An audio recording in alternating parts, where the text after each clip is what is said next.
y a des astéroïdes de l'ordre de quelques kilomètres, une dizaine de kilomètres.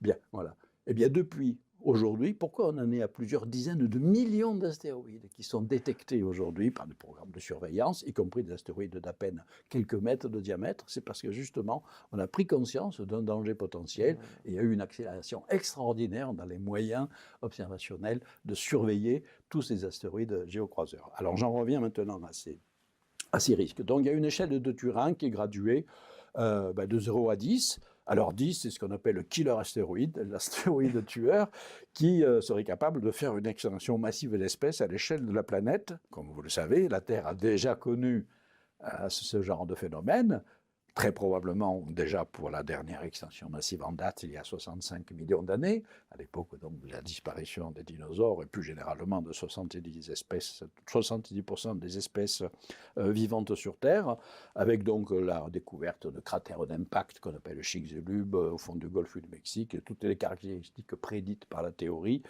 les datations sont correctes.